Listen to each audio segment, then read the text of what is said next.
Ereline. Ereline was my best friend, my cousin and girlfriend. I never ever had to pretend. We lived close together by the sea, on the beach of Lagon. I loved the beauty of her mind and skin, and her spirit deep within. That's my Ereline, childhood sweetheart and darling. So when I had to leave, I was sorely grieved, as I held her hands that night on the stars and full moonlight. Although I was just a child, I felt like a man inside. I touched her intimately, enthralled by her beauty, knowing I'd soon be missing our touching, cuddling, and kissing. Although we were just children, we knew we were more than just friends, and that loving feeling would never end. Now all I'm left with is the loving memory and scent of her presence, now absent, and the sound of the waves that gently kissed the shore, with that sinking feeling, knowing I'd be seeing her no more. With that sinking feeling, knowing I'd be seeing her. Until the color of a man's skin is of no more significance than Brixton, the heartbeat of Black Britain and one of the most celebrated parts of the UK. It's also where I was born and raised. But there's an ugly and often tragic reality that extends across the country. And that's if you're a black man, you're around 10 times more likely than a white man to have experienced a psychotic disorder in the last year. I think for me, exercise and physical activity was a big part of my recovery. Eshe Ekbonu has bipolar disorder. He's 27 and 3 years ago, his mental health reached crisis point. There were certain things that I was doing that were erratic in terms of my behavior and very impulsive. So every emotion I'm feeling is heightened. So when I'm happy, I'm euphoric. When I'm angry or I feel that I've been aggrieved, then there's this type of energy that's bubbling up that needs to manifest somehow. And so that would lead to certain confrontations, whether they're at work or in the home situation, and tensions began to brew. Eshe's mental state caused a breakdown in relations with his family. He says they had no choice but to call the authorities. He ended up being sectioned twice under the Mental Health Act. The second time he left hospital, but without permission. Walked home thinking we can just move on and put this behind us, but a couple hours later the police were called. They came to the household, knock knock, and the first time I was compliant, but this time I was defiant. Officer said you have to go back, and then there was the physical struggle. They tried to get me down. I wasn't having it. And so once that failed, the next course of action, of course, was the taser. 50,000 volts. The muscles just collapsed on the floor, back in the handcuffs, driving back to the hospital. Eshe says he understands why he ended up being restrained, but it frustrates him that it had to get to that stage. Black people are 4 times more likely to be detained under the Mental Health Act, and all too often that's their first encounter with the system. The point at which they enter is at that point of crisis, at that point of emergency, which then reflects in the number of sections that are used. So what is happening before that is the key point. These fears are something that psychotherapist Bafal Babio hears too often. He works with black men and says there's a wider problem. As soon as black men enter the psychiatric services, more often than not, they receive the most extreme forms of treatment. The treatment options are the section and also heavy dosages of drugs and being locked up in locked sections of hospitals and special hospitals and physical treatments such as electroconvulsive therapy independently of their diagnosis. Because I'm paranoid, I keep looking over my shoulder, people around town. He says the way black men are treated in the mental health system is a problem with historic roots. Among them are discrimination and deprivation. So too the impact of migration, generations of black men who didn't fully assimilate into a society many of them felt excluded from. Good morning, Mike. How you doing? Michael Flowers came to the UK from Jamaica over 50 years ago. Clash of cultures, misunderstanding and fear as well. Fear of the black man. Okay. What do you mean by fear of the black man? It's like an inbuilt thing. It's something that I've experienced myself, growing up in the community from I come here in the 60s. Yeah. Like a man of my size and my stature, feeling erratic and getting ill, and it would look like I'm being violent to someone that doesn't understand. That lack of understanding and the disconnect and tension between the black community and the authorities, he says, made it impossible to reach out for help with his mental health. Interacting with, I can say, the police, because to me at those times the police was representing the system. Sure. And to me, and it was difficult them time to even approach somebody in certain authorities to really express yourself. It's only recently Michael has felt comfortable talking about his problems with depression. The big reason for that, he says, is attending this centre in Lambeth and being in a community of people who can identify with his struggles. Members are helped to build confidence and skills whilst getting support in a non-clinical setting. And do you remember what it was that you were particularly struggling with? Hearing voices that torments me. Sometimes get all these imaginative thoughts that always, it comes every day and it never stops. It's ongoing. Anyone can experience mental health problems. Yes, I can see that. We're talking about mental health. And the question is, why do so many black men find it difficult to discuss their problems? Why do so many black men find it difficult to discuss their problems? And this is something we'll be looking at this Friday at HCVS, that's on Dalston Lane, and time is from 6 p.m. to 9 p.m. And we have Brother Eche, and you heard him earlier on, done interviewing him on BBC, talking about his journey. Also Tamera, who will be part of the panel, and we're talking as well about his journey as well. Also Kinsu, and also we have Dermot. Hopefully we'll be phoning in a little bit later on. See? And it's all focused around mental health. And it's something we really want to open up some reasoning, because there's a lot of stigma around mental health.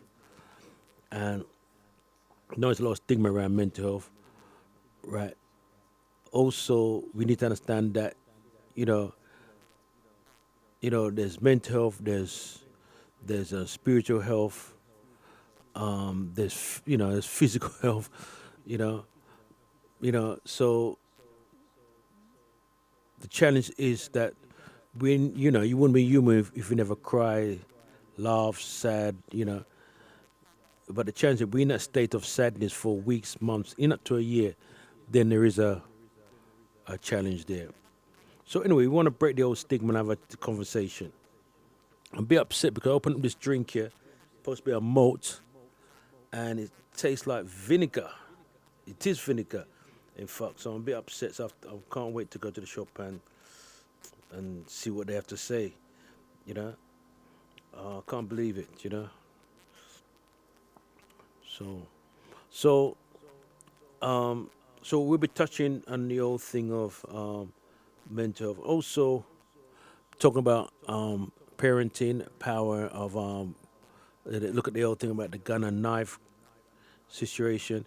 And one thing is, we had a discussion last week, not last week, Thursday, week before, at Chestnut, and one of the things will come out quite clearly. We have to take responsibility as parents. You know, I mean, yes, the system is at fault, and in fact, the system plays a very important role. In fact, they are the problem. But we can't just keep throwing stones at them. We have to look at ourselves, you know, at the same time. See? And that's why we do need to empower parenting. I went to a fantastic event what took place yesterday down in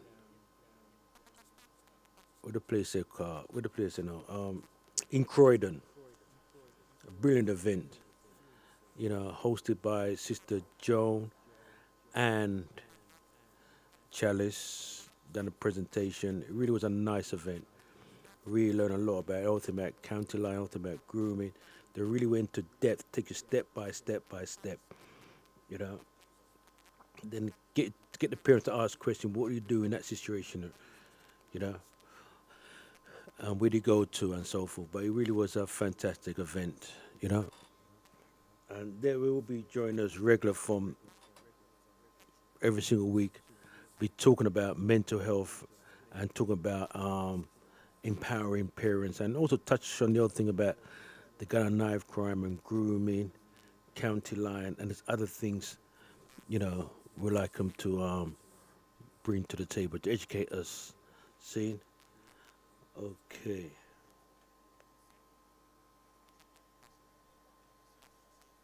Film, you'll see that you're going to be marginalized and disenfranchised straight away. You don't have to say anything or do anything. Your complexion just says it all, and straight away they look at you as being the aggressor. So how do you take away fear of the black man? So the way you take away the fear is basically you have to empower them and let them know that, like, that's not the only way forward for them to be heavily medicated. You have to make sure that the system like social services doesn't allow anybody to actually be put back into the system, like through roving doors, and go back into hospital.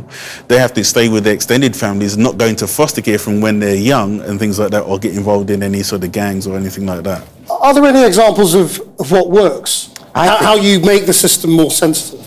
I think that you have to look at the system as a whole. This is a systemic issue of unconscious bias and racism in terms of attitudes that manifest themselves in behaviour.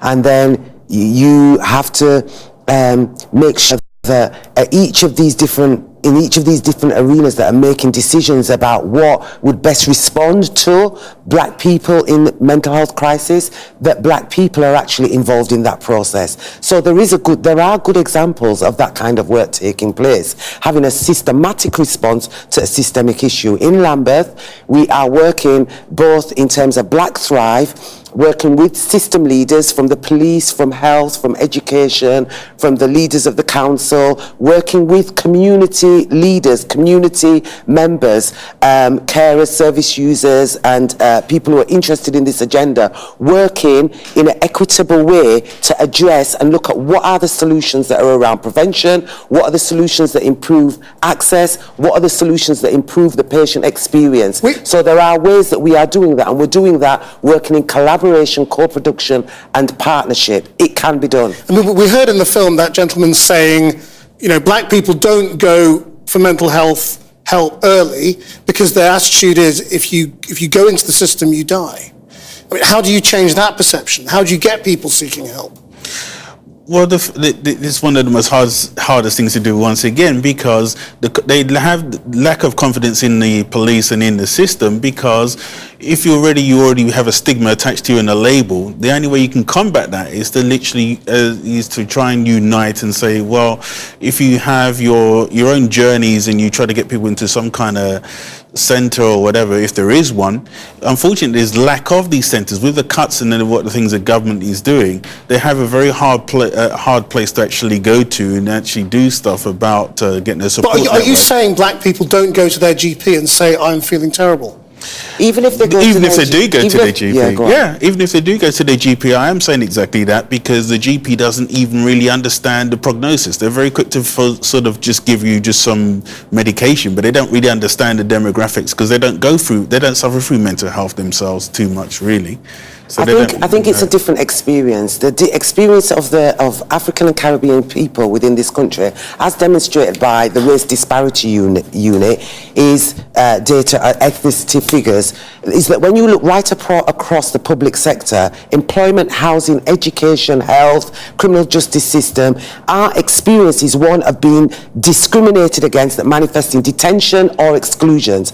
Our experience, and this is for decades and beyond decades, because it's over hundreds of years, there's this dynamic of oppression that we experience. How can one expect any other manifestation other than crisis within our communities? Because what you have is system players that keep replicating. But it needs to come from both ends, doesn't it? But it needs to, in order to make those changes, you have to work with the people that are being oppressed, but the oppressors also need to work with those oppressed much more closely than ever they do. Normally the response is, oh, we've got a crisis, so let's look at the top-down answer, we can drop down on the people here. Actually, that does no longer work. You have to work together all along the way in a systematic kind of a way, and have the very difficult and absolutely quite frank conversations about how discrimination is undermining our ability to have good mental health and well-being in this country. Roger? We need to apply more action. I believe that action needs to be taking place. We can talk for hours and years and centuries at holistic remedies and attending various meetings at conferences, whether it's a foundation trust or Health Watch or any other things that we do in Camden and Islington, for example, per se.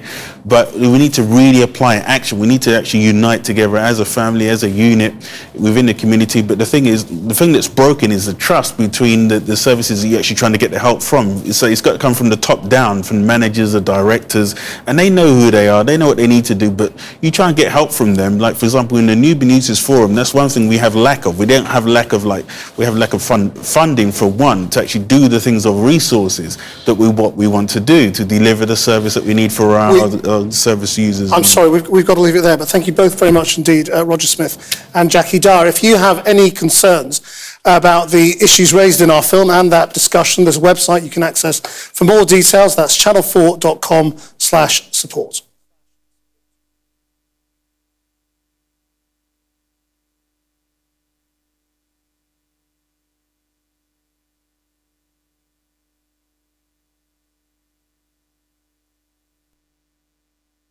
Welcome to Planet Zuby. What's up, ladies and gentlemen, boys and girls around the world? You know who it is, it's your boy Zuby. I'd like to welcome you back to another episode of Real Talk Mondays. Now, I wanted to actually talk about something happy and positive today, but I thought that in light of where things currently are in the world, looking at some of the news from the USA, looking at some of the news from the UK. The live leak number is 079444 31366.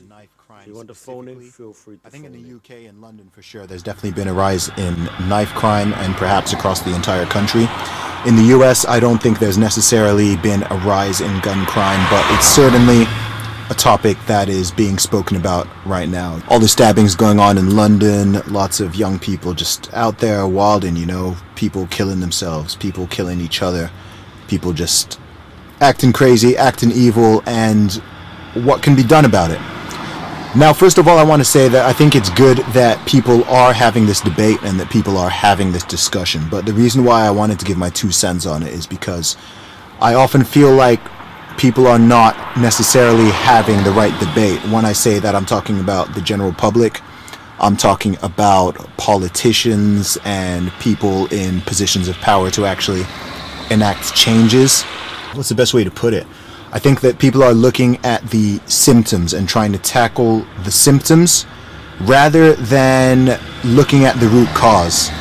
Now, the way my brain works, the way I analyze things, the way I process things, I always try to get to the root cause, get to the root reason of why things are how they are. So if you look at what's going on in the USA right now, a lot of the talk is on, what should be done about guns. AR-15, should AR-15s remain legal? Should they not be legal? It's all about the tool. You're seeing the same thing happening in the UK. Obviously, in the UK, guns aren't legal. So what happens instead is people who want to do harm tend to use knives. So lots of people getting stabbed in London and other big cities and things like this. Mostly young people. Can you hear me? Oftentimes, young black males will be both the perpetrators and the victims of this. Now, this is real talk, so I'm going to give you my unfiltered, honest thoughts on this. And I think that two of the major issues that nobody really seems to want to talk about, the sort of elephant in the room, in my personal opinion. Greetings. I think that there are two of them. Number one, this goes for the UK, this goes for the USA. Number one is the rise of fatherless families, right? There are a huge number of children, both boys and girls, growing up without fathers in their lives, right? Without any sort of greetings. Role models, any, positive male role model. Greetings. See if this is plugged in.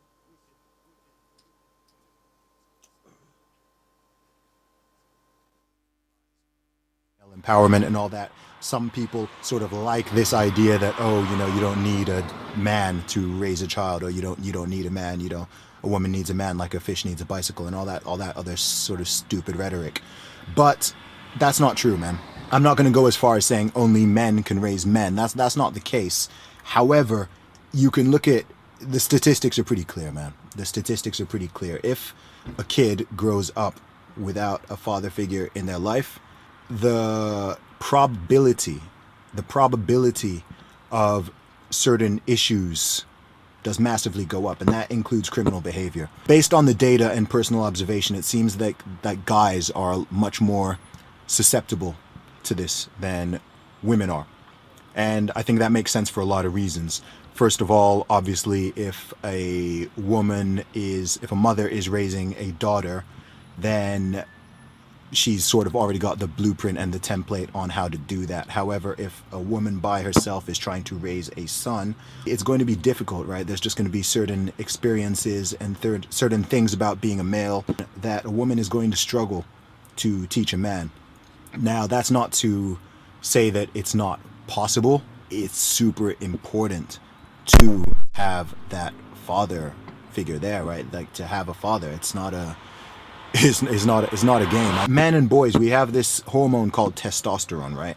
Testosterone makes you a lot more aggressive, potentially, makes you a lot physically stronger, so you've got more ability to commit violence. Now, testosterone can be a great thing if it's reined in and channeled in the right directions, right? But if it's not, it can manifest in ways that are really harmful, both for the individual and for society as a whole. And you see that when, you've got these young men going out there, whether they're wanting to shoot up a school or stab a rival or stab somebody they don't like, or just cause harm in different sorts of ways, right? That's one of the big reasons why young men get involved in this stuff, why people are drawn into gangs and things, is, like I said, because they don't have a solid male role model. They don't have solid male role models. They don't have a father figure. And guys are going to seek that out from somewhere. Now, if that happens to be from their local drug dealer or their local gang leader or whatever, then so be it. You see this everywhere. Greetings.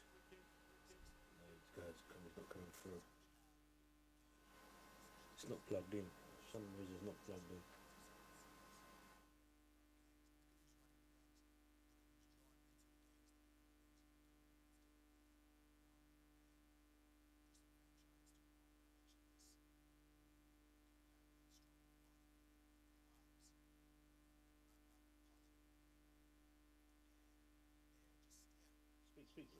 Hello.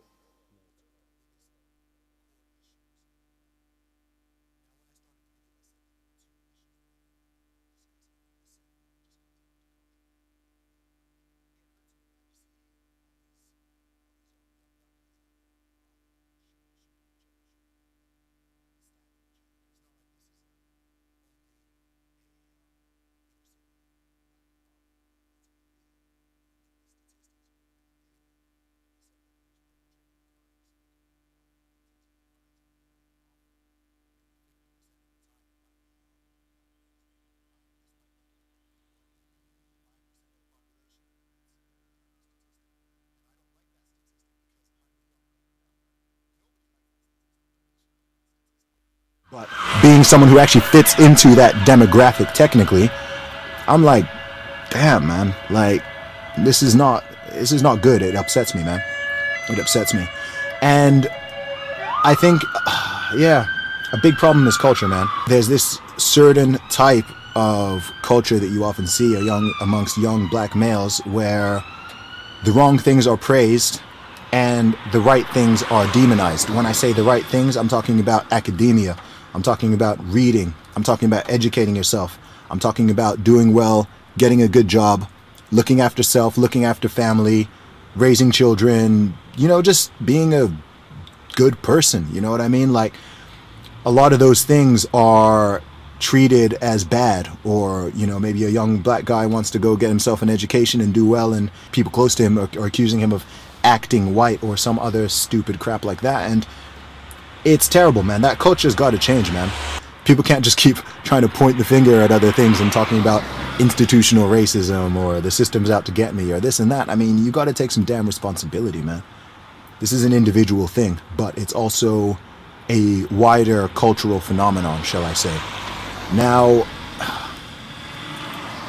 and it hurts me to say this, man, but no one is saying it.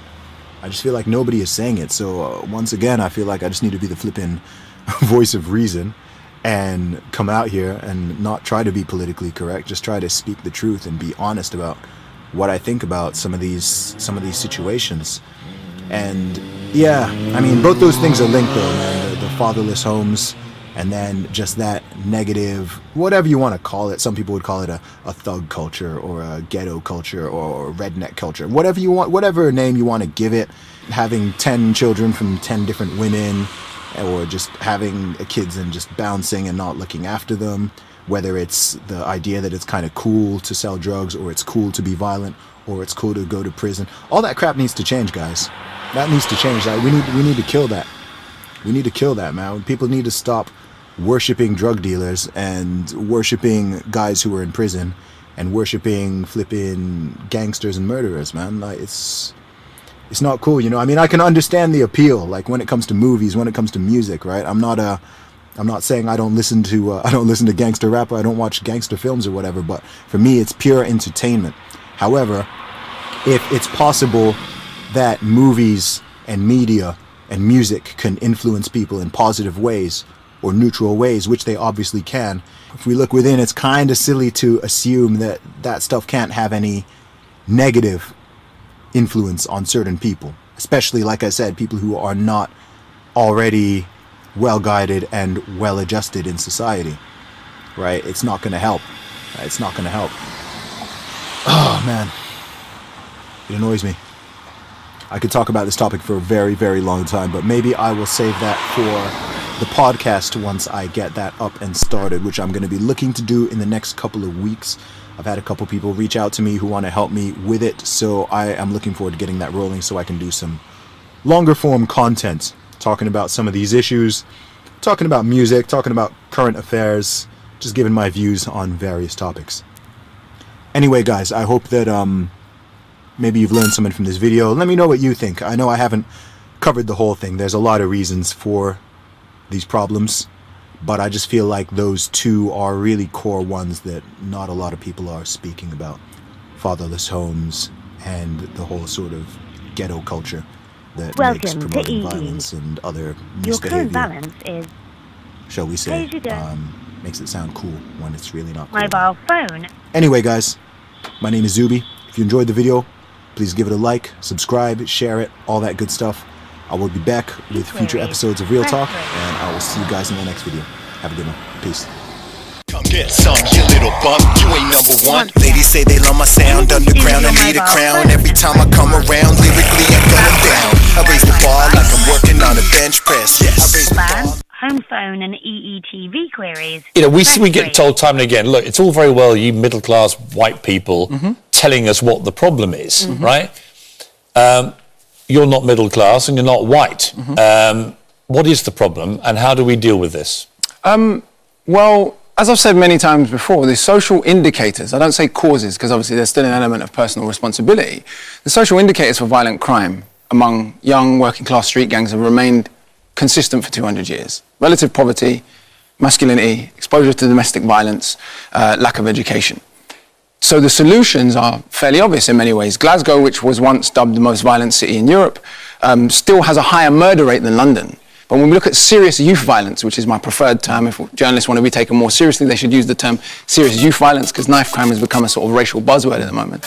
Glasgow has seen a dramatic reduction in serious youth violence, to the point that none of the murders of teenagers that occurred in 2017 occurred in Scotland. Good, sir. What approaches did they take in Glasgow? They took a public health approach. Yeah, I realise that.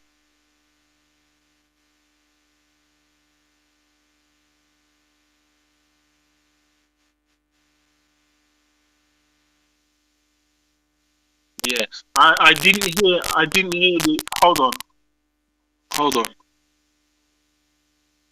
I didn't hear what was going on in the beginning. So could you just, ask me questions and I will give you answers, yeah?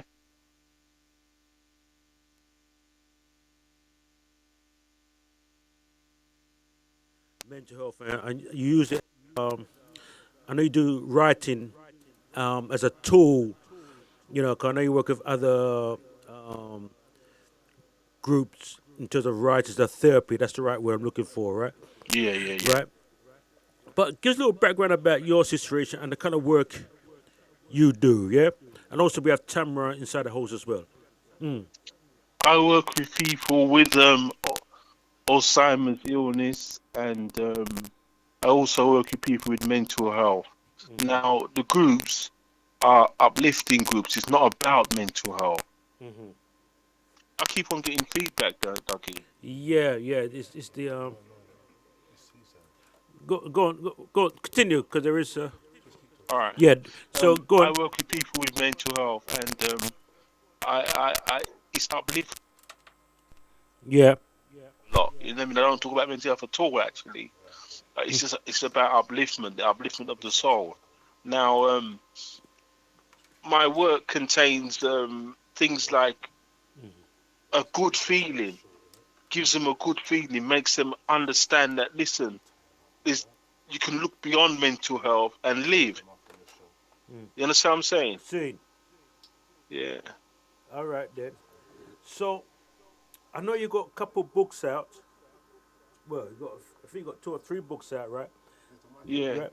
So, with the book you have, does that tackle your thing of mental health and well-being? It tackles the idea of the spirit, the flesh, and I call it the ghost within, which is the inner man or the inner woman. It tackles that idea that the spirit is double-sworded, double-edged. You know what I mean? Excuse me. Because if we look back at history, you will find out that 1,500 years before Christ, there was no such thing as the word spirit. There was no such thing as the word spirit. That's right. That's right. There was no such thing as the word spirit. Okay then. So it's a European concept, and we've taken it on board. That's what we've done with a lot of things. We've taken on a European concept on board. Okay then. So, I know you've been be involved in the seminar this next week Friday, and one of the things we put on the table, we're asking the question is, why do so many black men find it difficult to discuss their problems, right? And Friday's it's more of an open discussion where people be asking questions or make a contribution and all that stuff, but focusing around mental health and stuff. But why do you think it's very hard for black men to really talk? What's your analysis? Because, for instance, nobody really understands the mind of a mentally ill person. Not even the psychiatrists don't really understand the mind of a mental health person. And it only takes another mentally ill person to really understand the mind of a mental health person. That's what I'm saying. So when two people who suffer from mental illness get together, they can reason.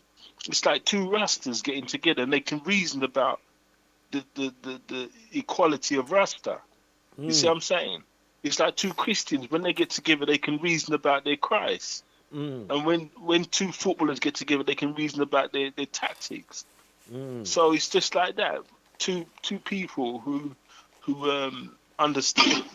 Sorry about that. I'm in the garden. Who Okay. understand mental health.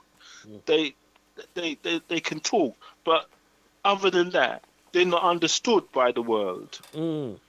That's what I'm saying. So they feel shy. They shy away from the world. They say to themselves, "Well, boy, I'm not telling them nothing because if I tell them that I saw something, they're not going to believe me." Oh, get it. All right, I'm gonna bring Tamera into the mix. Tamera, come in. Yes, brother. Blessed love to you, brother. Yes, I very much. I like what you said. Appreciate what you said, and of course, anyone with any sense, I imagine, if they were to choose a counselor, say in drug addiction, for example, they would prefer a counselor who had an experience of drug That's addiction right. rather than one who just came from uni or wherever or from counseling right. college and via the book, so to speak. Yes, absolutely, but it seems as though we don't have enough people like that coming forward That's true. to work in that field, and so therefore that seems to have opened up the doors for people who are seeking a career path. Oh, look, counselors are getting a lot of money these days. Maybe we ought to do a counseling course, you know. You see, what it is, sir, is they don't want to pay. They don't want to pay the mentally ill person. They want to use them and abuse them with voluntary work. They don't want to pay them. They don't want to pay them. Do you think a voluntary ill person can get 60 grand? I mean, a mentally ill person can get 60 grand a year being a counsellor? No, they don't want to pay that kind of money to a mentally ill person. Well, I beg to differ there in as much as I personally know people who have been through the rehab system or whatever and did voluntary work for a period of time and eventually found themselves a place in a rehab center or in a drug and alcohol agency working professionally. So Actually, I it know can be Peter. achieved. I know Peter, actually, and what I'm trying to say is that he never stayed in hospital for too long.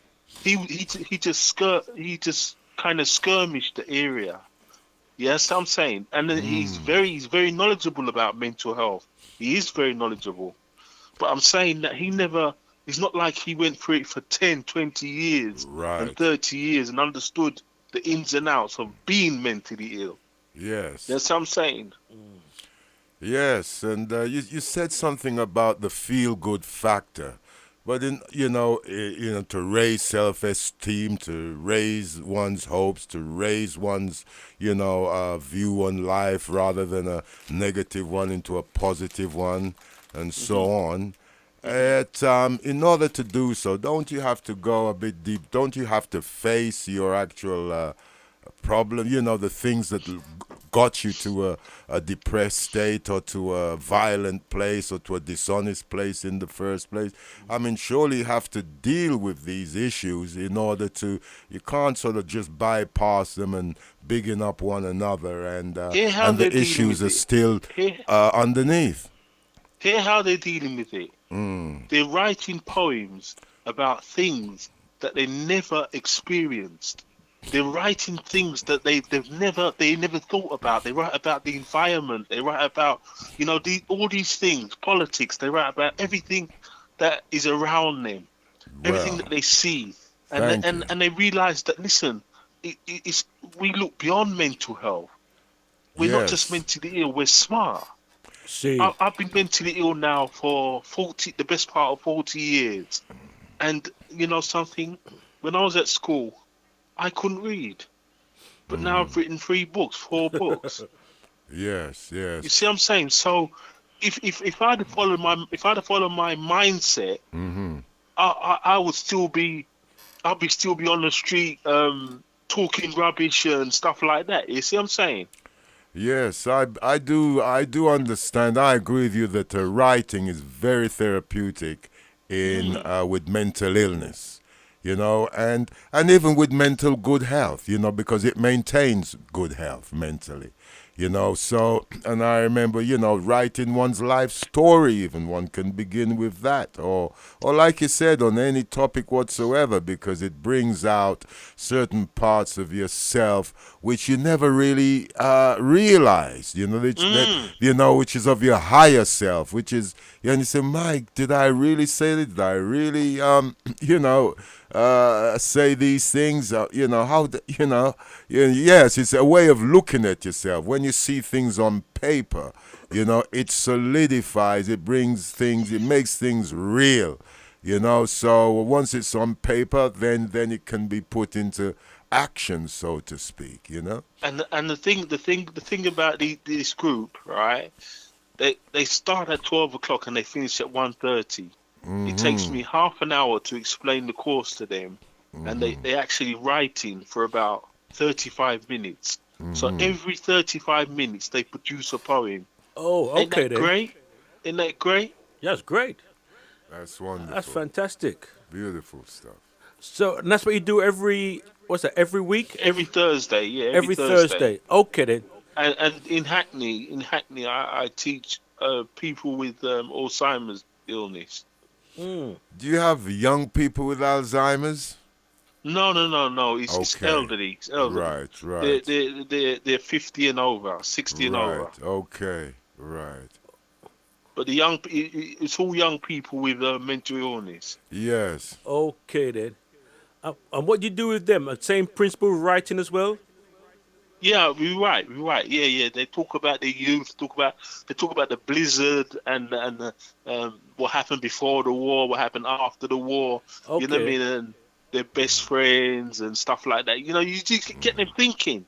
Get them thinking again. You know what I mean? Because to suffer from Alzheimer's is a terrible illness. And to get them thinking again, to get them active, you know what I mean? To get their brain motivated again. It's hard, but it's an easy way to do it when you're simple like me. Yes. With Alzheimer's, I understand that, from medical science, anyway, they say that some of the connections to the brain have got, how could you say, they've got like an electric wire. When it gets all that green stuff on it, when it gets corroded, they've become corroded, and so therefore the connections are no longer carrying the signals to where they're needed in order to function as they used to do. And do you agree with that? Yeah, I do. Definitely agree with you. Yes, indeed. Let me bring it home now, because you've got three, is it 4 books? I mean, I suppose you got 4. I got 4 books out. You got 4 books out, right? And obviously you started writing because of more therapy, and obviously to share your story and so forth. Yeah. Yeah. Okay then. And just give a little background about the books then. What's your books about? Just to... All right. Liberators is a fiction book set in 2030. Now, it's a historical fiction. There's a difference between fiction and historical fiction. Fiction can take you 3,000 years into the future, where there's nothing real, you know, about it. But historical fiction is like First World War, Second World War, Katrina, things like that. You know what I mean? So it talks about things like Malcolm X, Martin Luther King, Marcus Garvey, and Nanny of the Maroons, and people like that. Now, what it's actually about is a way back to the motherland. A way back to the motherland, you know what I mean? Because a lot of us talk about going back to Africa, but we have no thought of really planning it out. Now, we know personally that this country doesn't want us. This country doesn't want us here. We know that. That is a part of BRICSEC. That is a part of, you know what I mean? That is a part of that. Now, we know they don't want us here, and my book was in order to set grounds that we could go home. that we could go home and enjoy ourselves as well as enjoying ourselves over here. Mm-hmm. You know what I mean? For instance, I said in my book that instead of sending one cooker home or one toast home, send back the material to build the cooker, Okay. the material to build the car, send back the material to build, a stove, to build a washing machine, to build a microwave, to build all these things, a fridge, to build them, so we'll be refueling ourselves with work. Mm-hmm. You see what I'm saying? Mm-hmm. So it's a way to go back home and do something. There'll be work for everybody. Mm-hmm. Okay then. So I mean, and the Liberator. And what's the other book you got out as well? The Ghost Within. And what the Ghost Within? I like. Fine enough, right? I tend to like that title there. You know. I Yeah, do The like Ghost the title. Within. I do like the picture you've got as well. I do like that. I'm thinking of Yeah. one of the events we do. I want to use your image and put something around that. But I do like that for some reason. Yeah. It gives you a deep, resonate because that inner self. You know what I mean? Meditation. That's exactly what it's about. Your inner self. That's why I call it the Ghost Within. Because if Christians can talk about the Holy Ghost being pure, why can't I talk about the Ghost Within being pure? Mm. And the Ghost Within existing before the flesh, or the Ghost Within existing with the Creator. You see what I'm saying? Mm-hmm. Mm-hmm. So the Ghost Within is the book about your inner man, the flesh, and the spirit. Mm-hmm. Mm-hmm. Okay then. And how the spirit Yeah. is always at war with the flesh, and the flesh is always at war with the inner man. Your inner man knows to do right, whereas your flesh knows to do wrong because of the influence of the spirit. It's just like, for instance, a person with the same spirit will kiss his wife, and with the same spirit, he will curse his children. You can't say that a different spirit jumps into him as soon as he kisses his wife and then curses his children. It's the same spirit in him. So the spirit plays a dual personality. Okay then. Yes, well, yes, I mean that's true. Our higher self, the higher self, the God within, the inner spirit, the inner soul. Yes, it has a free will to choose, whether to behave constructively or destructively, lovingly or hatefully. This is what I'm trying to say. Now, this free will to choose is of the spirit, but the inner man chooses just good. The inner man wants to do good, to please the Creator. Absolutely, absolutely, absolutely. The higher self. But the spirit has a choice. The spirit has a choice. Now, the spirit is an influence upon the flesh. Absolutely, and on the mind as well. The flesh. The flesh is the mind. Well, the isn't flesh. it? Yeah. Well, the brain. Yes, the brain. Yes. Yeah. Yes, indeed, brother. And so, really, we're talking about a return to spirituality, to spiritual way of life, to a godly way of life. Then, a return to the child within, or the inner man within, or the inner, woman within. You see, the spirit can know no good because it has a dual personality, so it knows good and evil. So if it knows good and evil, it can do no good. It's just like the preacher. A preacher will tell you, listen, I'm here to save your soul, but at the same time, he's digging in your pocket for your money. Yes. You see what I'm saying? So he's teaching you one thing, but he's practicing another thing. And that is with his spirit. With his spirit, he's doing this. It's just like us. We say, I shouldn't tell you this, but. I shouldn't tell you this, but. We're just about to tell them something, but we say, I shouldn't tell you this, but. With the good side, you say, I shouldn't tell you this. With the bad side of the spirit, you say, but.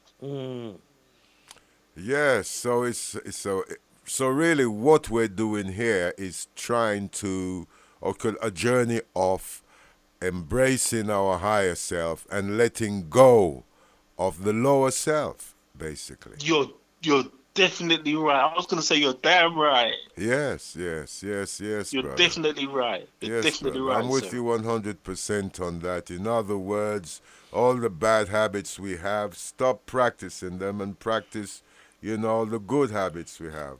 All the That's right. Yeah, That's right. all the Let the negative inner thinking. man Yes, hear from the inner man. Let the inner yes, man or the inner true. woman lead you. Yes, Let the inner woman lead you. yes, brother. All right. For instance, right? Um, you could go to a bookie. This is what I'm trying to talk about now. You could go to a bookie, and something tells you something. Your inner man tells you, or your inner woman tells you. Listen, let me put that bet on. I'm just giving you an example. Let me put that bet on. So before you go to the bookie, you have in mind to put a bet on, and as soon as you reach in the bookie, your mind changes, and automatically you put it on something else. And the same thing you in the beginning you was going to put it on wins the race, and you say I should have done that. I knew I should have done that. This is what I'm talking about, the inner man. I'm not saying about gambling, but I'm just talking about the inner man. It tells you, listen, it tells you things. For instance, I'll give you an example. You're talking about a friend to another friend. You're talking about a friend to another friend. And something inside of you, which is your inner man or your inner woman, is saying, stop now, stop now, stop now. And it repeats itself until that conversation is done. And sometimes you can't even stop yourself. Yes, it's Sometimes you can't even stop yourself. You just find yourself talking and talking and talking and talking and talking. And your inner man is saying, or your inner woman is saying, stop now, stop now, stop now. Yes, indeed, brother. I mean to say, it can be a simple thing like the other day, the inner man, the higher self told me, put your gloves on. And I didn't put them on. And then when I got home, I found one of my gloves was missing. And I said, you see, I should have listened to my higher self. It's as simple as that. We get demonstrations like that all the time. I personally look at, I'll go further and say that, these thoughts that come to us without us thinking anything at all, like, oh, give so-and-so a ring, or, oh, don't go there, go there. And when you follow that voice, you find, oh, thank God I didn't go there. Look, there's a terrible disaster. Or thank God I didn't get on that train or that plane, or, or thank God I did phone him because I helped to save his life because he was about to do something terrible to himself or to someone else. And that phone call changed the whole thing, by listening to the inner spirit, the, God within, I call it God within our Most High, our Creator within us, because our Creator is in all in His and her creation, because our Creator isn't just male, it's female as well. I didn't tell you, but the book is about the inner man, the spirit, the flesh, and the Creator. I do believe in the Creator. Don't get me wrong. I do believe in the Creator. Yes. But I believe that the inner man has perfect union with the Creator. The inner man has perfect union with the Creator, not the spirit. Because the spirit, as you know, the Bible tells us that the spirit shall lead into all truth. Yet all these churches are in disarray. Why is that? Because the spirit is in disarray in the churches. Yes, absolutely. All has been corrupted. There's a hypocritical thing going on. They saying one thing and they're doing another. If only we could simply, just be what we say rather than be contrary to what we're saying, it would really heal us as a people. Absolutely, brother. Let me jump in here. That is quite interesting what you're saying. And one of the things we need to do is to look at the whole Christianity, the whole religion thing, and turn it on its head. And we're not judging anything, but we need to turn it on its head and start questioning, because we hold on to a lot of beliefs what other people says, right? And what your teacher said, what your parents said. But we don't question these beliefs. See? So we need to turn it right on his head now and start questioning everything what we've been taught, because You're right. some of the Dougie, stuff you're are very damaging. very Damaging to damaging, us. right? And we're all onto these beliefs here, and that's what's mashing us up, right? Just was killing us. Killing us, right? See, and it's nothing to do with religion, you know. Nah. No, it's nothing to do with religion, right? Right. Nothing to do with religion, because religion is there as a tool to guide people on the path, to make you more productive, more responsible, you know. But if it's not doing that, you do question your religion. It's not about religion, because religion is there. It's not to do with the church. Church now, if you go into church, but it's people. Let's be clear about how people use religion for their own personal gain to manipulate the people. Them, you know. An example would be a few years ago. Who was it? The president of America there. I can't remember the name now, right? Bush. That's right. Right. And you know, there was in this thing when I got into a war with Iraq and whatever, right? And imagine this now, Tamera and Dermot, right? He had a meeting, right, with his so-called Bible coach, right? Right? And after the meeting, right, they agree it was right for him to go to war in Iraq. You know what I mean? you know. So you see what I'm saying now, right? Yeah, that's a good example, right? You could use the Bible and say, well, yes, it is right for go to war. Yeah. And you see. So what we're saying is that there's a lot of confusion, right? Because the Bible is a tool to make you a better person, be more responsible. But most people use it as a tool to manipulate people. That's all it is. And same as religion as well. See? Because when we look at it, the Bible has the most death in it. It's the only book that has so much deaths in it. I mean, imagine it now. The God of the Bible tells Saul that he must destroy animals, children, babies, parents, everything. Must destroy everything. I mean, you know, what kind of God is that? What kind of God is that? To destroy, to wipe out a whole nation. You know, I mean, that's why the Ethiopian Orthodox said that's not their God. Their God wouldn't say that, so they haven't got that in their Bible. You know, so what I'm trying to say is that, imagine it now. All right, I'll give you another example. David makes love to Bathsheba, a different man's wife. He kills the husband, and then God turns around and says he's a man of my own heart. Well, I mean, this is where the corruption of the Bible comes in with these things here, where man in his position has used his position to corrupt the Bible, you know, to suit his own ends, so to speak. Just like if he wants 12 wives, you know, he'll put in you know, and he had 12 wives, and he was a righteous man, and the ones with no wives or just one wife were looked down upon as lesser mortals because they, you know, they didn't have 12 wives. That means they were not blessed by God and stuff like that. I mean, you know, these sort of, yes, there's a lot of corruption in the Bible. There's no doubt about it. But all the same, the essence of it is, is good. The Bible actually means best instructions before leaving Earth, you know, and we find it in there. And I've never failed to not find solutions to any problem that I may have, whether it be medical, psychological, you know, mental, you know, physical, spiritual, you know, all the Because answers are there. you're using it to your best knowledge.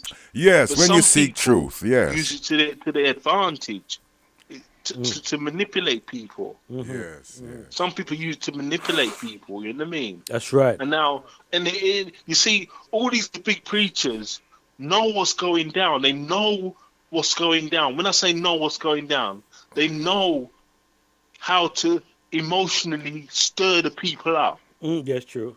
Yes, because it's all about money. So they know how to emotionally stir the people up. Yes, indeed. Well, you know, I'm a member of the Ethiopian Orthodox Twahedo Church, and I know when the first time I ever went there, and I discovered on my first visit there, which I was invited there by a brother to, you know, have a look. And one of the first things I learned was that these priests weren't being paid. You know, they were actually voluntary. They were working men who performed, you know, the service, the Kidasi, you know, on a Saturday or in some cases on a Sunday. But they were working men. They weren't relying on people's donations to live on, basically. And I thought that really attracted me to the church for a start. You know, I thought, well, thank God, you know, there certainly must be less corruption here than elsewhere. Absolutely. Yeah. Although it's not perfect. It's just like the other day. Sorry about that to cut you. Yeah. It's just like the other day. When I say the other day, I mean years ago, when I was a preacher. I preached down Mrs. Grant's, Sister Grant's church.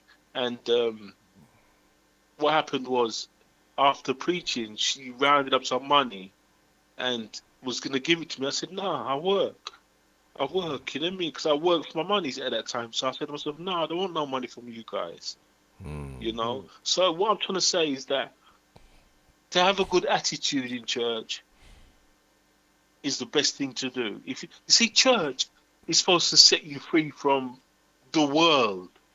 Yes. Church is supposed to make you into a better person. Religion is supposed to make you into a better person. But I find that I don't want to even say it. Come on, I don't even say it.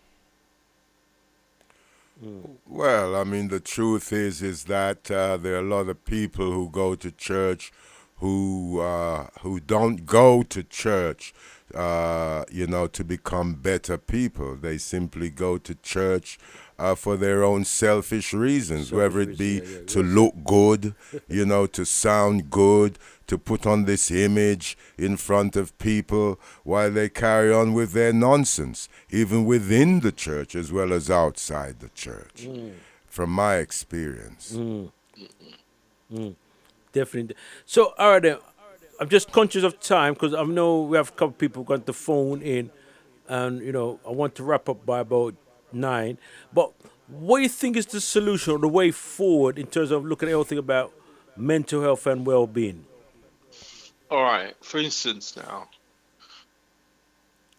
when a person is to be diagnosed, there should be a counsellor there.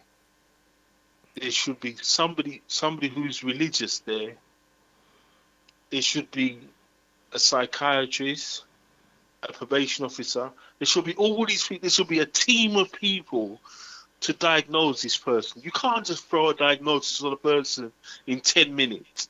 You can't diagnose a person's life in 10 minutes unless you have a team of people that really know what's going on with that person. Because some people are diagnosed for the wrong reasons. They suffer from postnatal depression. Some women suffer from postnatal depression, and they're diagnosed as schizophrenic. And they live like a schizophrenic because of the tablets they're taking. So they live like a schizophrenic, and they become a schizophrenic because of the tablets they're taking. Well, also, so when you're wrongly diagnosed, you live like that. The side effects, you have all the side effects, you have the motions, everything. So, so the best way forward is to have a team of people to diagnose you. A team of people to diagnose. That's the only way I can see it. Well, from what I understand is that yeah, if you told someone, well, this is our diagnosis, you're schizophrenic, and they act like this and they act like this and the person actually believes it, they'll become a schizophrenic. That's what I'm Without trying to say. any medication at all. I mean, it's like parents used to tell their children, "No, you're a fool. You'll never get nowhere in life." Yeah. They grew up believing that they were a fool and they'll never get nowhere in life until later on in life they realize their parents were liars and they didn't. So really, we're talking about dealing with people on a loving basis, with love, in order for the healing process to really manifest itself in their lives. Well said. Well said. Well said. But okay then, it's quite interesting. But anyway, I like the reasoning still because you kind of touch on quite a few different issues, and this is what that's what we're about. We're about reasoning and open up some reasoning. But I'm just curious when you said a team of people and you said that you need someone who's religious there. Why you need someone to be religious? I just want to have an idea why you want someone to be religious there. Because most you will notice that most people who suffer from mental illness, it's their spirit and their inner man that they're fighting with. It's their spirit and their inner man that they're fighting with. So you have to have somebody who understands that field. You see what I'm saying? That's quite interesting. Yeah. Okay then, that's quite interesting. I never thought about that. You want to come in there? Yes, on the subject of mental illness, I understand mental illness as something which is a spiritual void, which is a disconnection from the higher self, from the spirit and so on, because we are mind, body, and spirit, so to speak, and a disconnection, a void that's created when one is not connected with that. You become mentally ill because you're not practicing any spiritual principles or spiritual values. Then you will find that a lot of people in church actually go overboard. Their zeal eats them up. It's because they've got too much. They've got too much, and then and it's the spirit that has taken over them, and the inner man hasn't got the time to breathe. Your inner man or your inner woman hasn't got time to breathe. They've got too much zeal. Yes, well, the inner man is the weaker part of self, which is the... No, brother, no. Yeah, the spirit well... is a weaker part of self. The spirit is a weaker part of self because the spirit has a dual personality, good and evil. So it's a weaker part of self. Well, the mind has a dual personality too. The mind goes either way. And the flesh itself, the flesh itself has a two-way thing. The whole thing is from mind, body, and spirit. There are two paths for each aspect of our beings. It's not just spirit alone. The flesh can do nothing without the inner man and the spirit action. Absolutely, flesh is just the caucus. Well, the flesh cannot do nothing without the inner man and the spirit's action. Well, you have to understand that. Well, what I'm saying basically is that sometimes you have someone, like people who are mentally ill, for example, they're following just the desires of the flesh, and they're not following the instructions or desires of the spirit, which creates an inner conflict where one is, say, where, they're not in harmony with each other. So the flesh has the ability to disobey spirit as well. If you look at it, they call John the Baptist mad. Mm-hmm. And a lot of people call Jesus mad, I'm sure. Yes. A lot of people call Ezekiel mad. Son of man, son of man. A lot of people call Jeremiah mad. Yes. So a lot of people call him mad. When David danced naked in front of the people, they called him mad. His wife called him a madman. Yes. So what I'm trying to say is that, yes, there is a divide. There is a divide. But you have to understand that this word spirit is a new word. is a new word. It's especially to Africans, it's a new word, but we've adapted the European concepts of words and things. And because we've adapted the European concept of words and things, we get our minds mixed up. They call you schizophrenic, so you believe you're schizophrenic. They call you mad, so you believe you're mad. It's not that you're having a problem with what you see, but you have a problem with what's taking place in your life. Yes.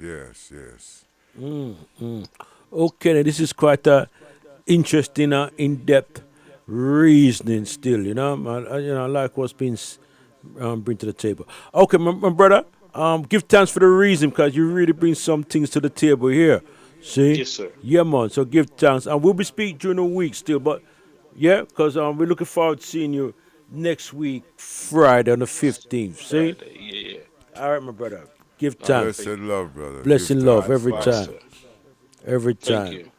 Bye. Boy, what an in-depth reason what the brother come with. You know? Literally powerful. All right, then. Until the color of a man's skin is of no more significance than Brixton, the heartbeat of Black Britain and one of the most celebrated parts of the UK. It's also where I was born and raised. But there's an ugly and often tragic reality that extends across the country. And that's if you're a black man, you're around 10 times more likely than a white man to have experienced a psychotic disorder in the last year. I think for me, exercise and physical activity was a big part of my recovery. Eshe Ekbonu has bipolar disorder. He's 27 and 3 years ago, his mental health reached crisis point. There were certain things that I was doing that were erratic in terms of my behavior and very impulsive. So every emotion I'm feeling is heightened. So when I'm happy, euphoric. When I'm angry or I feel that I've been aggrieved, then there's this type of energy that's bubbling up that needs to manifest somehow. And so that would lead to certain confrontations, whether they're at work or in the home situation, and tensions began to brew. Eshe's mental state caused a breakdown in relations with his family. He says they had no choice but to call the authorities. He ended up being sectioned twice under the Mental Health Act. The second time he left hospital, but without permission. Walked home thinking we can just move on and put this behind us, but a couple hours later, the police were called. They came to the household, knock, knock. And the first time I was compliant, but this time I was defiant. Officer said, you have to go back. And then there was the physical struggle. They tried to get me down. I wasn't having it. And so once that failed, the next course of action, of course, was the taser. 50,000 volts. The muscles just collapsed on the floor, back in the handcuffs, driving back to the hospital. Eshe says he understands why he ended up being restrained, but it frustrates him that it had to get to that stage. Black people are 4 times more likely to be detained under the Mental Health Act, and all too often, that's their first encounter with the system. The point at which they enter is at that point of crisis, at that point of emergency, which then reflects in the number of sections that are used. So what is happening before that is the key point. These fears are something that psychotherapist Bafao Ababio hears too often. He works with black men and says there's a wider problem. As soon as black men enter the psychiatric services, more often than not, they receive the most extreme forms of treatment. The treatment options, the section, and also heavy dosages of drugs, and being locked up in locked sections of hospitals and special hospitals. and physical treatments such as electroconvulsive therapy independently of their diagnosis. Because I'm paranoid. I keep looking over my shoulder, peeping around town. He says the way black men are treated in the mental health system is a problem with historic roots. Among them are discrimination and deprivation. So too the impact of migration, generations of black men who didn't fully assimilate into a society many of them felt excluded from. Good morning, Michael. How you doing? Michael Flowers came to the UK from Jamaica. How you been? I'm good, very, very good. All right then. This is Kinso. Yes. All right, Kinso. Yeah, man. Well, we know he's a regular on the station there still. It seems so. I'll be moving in soon. Yeah, that's right. So Kinso, so we can't complete nothing without you, man, because, and the funny thing is that yesterday I went to a workshop with Chalice, the brother who phoned in last week over Croydon, and I must admit, man, it was good. And what I mean good, he just break down the other thing about the grooming, county line, and the other thing about what parents should be doing. He just went into it, man. And it was good, man. I thoroughly enjoyed it. It's like I watched that man punch on the stage, man.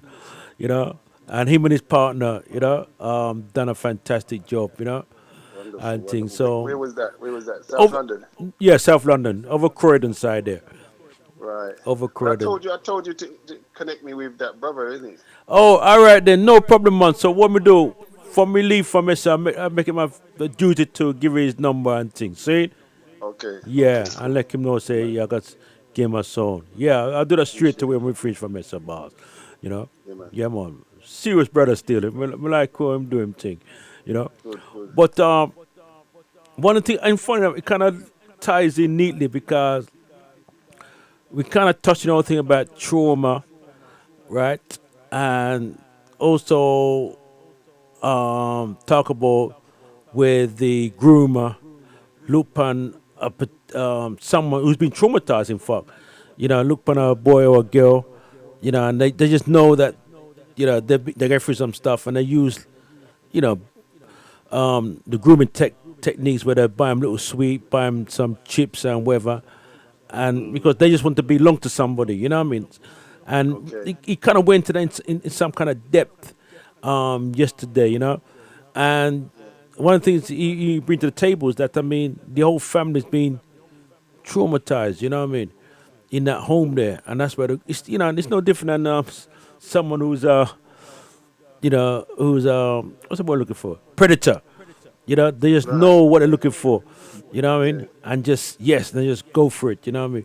But I want you to bring to the table also about Tamera inside the hose as well, I want to go in this thing and know the whole thing about trauma. Why you think it's very important for us to understand the whole thing about trauma? Let's go into this thing and know, Ross. Why is it important for us to understand? Why is it important for us to understand about trauma? Well, because number one it's just it's a natural, if I can say that, a natural part of life. Because most children, if I can even say all children, go through some degree of trauma.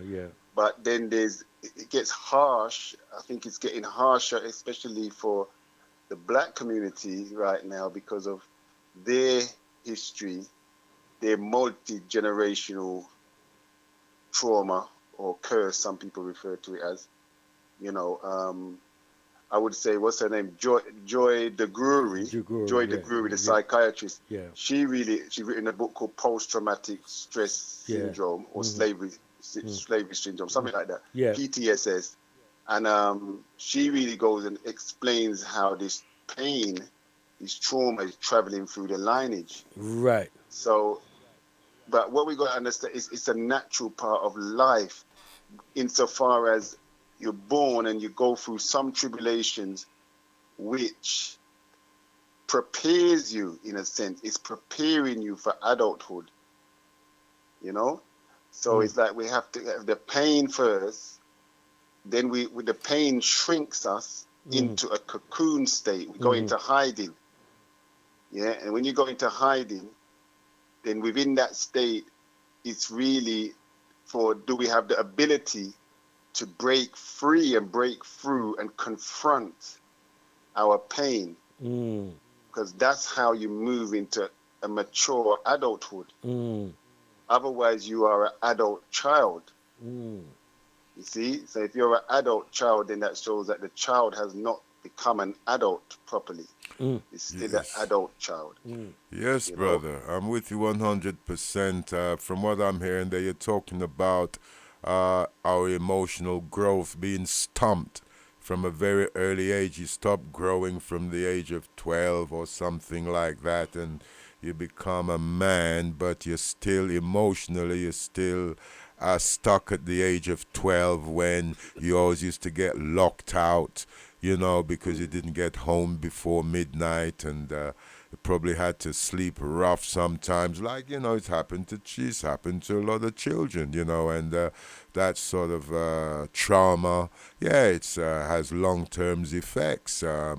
But like you said, as children, we go into denial, and we, and we sort of hide it away or put it in a box somewhere in our mind and move on from it. But it's still there. We've never dealt with it, and it actually influences, although it's hidden or covered up, but it still influences our thoughts, words, and deeds, because it hasn't been resolved, it hasn't been dealt with. And when we have multiple traumas of of different, of all different experiences, it becomes a multiply hard task to overcome, and the fact is that obviously being honest about being honest is obviously the best way to start in these circumstances.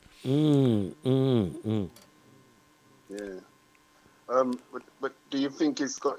You see, the issue is really pain.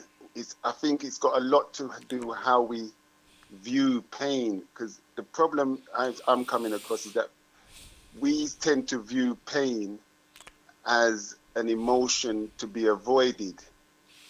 But what happens is pain is just an intensity of life. It actually takes you to a place where you experience things that you would not have necessarily experienced. And I think that's how we grow, innit? That's how we grow, through experiences. So if we avoid that experience, then we're avoiding the growth.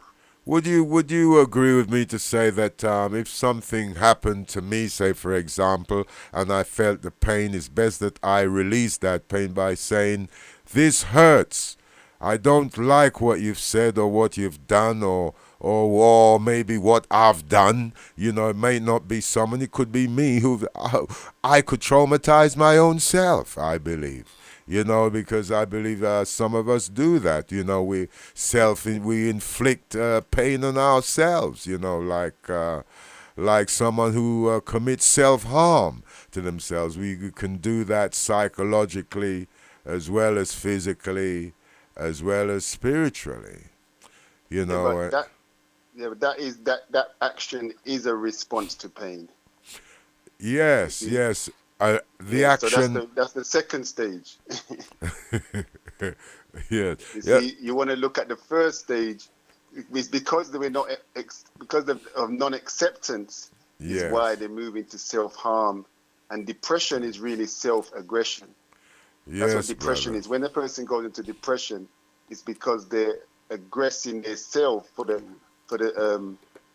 pain. Yes, they're attacking themselves. They're attacking the anger turned inwards. And the same thing is said about depression. Then now another thing which we were talking about, the self-hate, It seems to be a plague that lots of us are going around hating ourselves and not really aware of the fact that we hate ourselves. And it's clearly to be seen by the way the youths are murdering each other, and clearly to be seen by the way women are all wearing these straight wigs and these skin lightening creams, and you know, a lot of people, actually a lot of black people, don't want anything to do with any black organizations or anything like that. They're trying to keep far away from themselves as much as possible. You know, this self-hate here leads to depression. You know, it leads to anger, resentment, and to depression itself. Well, self-hate, you know, I think really, I'm not too sure with the self-hate, but what it is, worthlessness, yes, self-value, worthlessness. Yeah. This is the state that when shame, toxic shame, brings you into a place. That's what it actually means. It means that I am bad. Not that I did something bad. That's guilt. Shame is like, I am bad. And that's what happens when we go through certain things with our parents and various things. We lose worth, self-worth, I think is a better way for me to understand it than self-hate, you know. And Yes. and some of our parents tell us that you're whatless.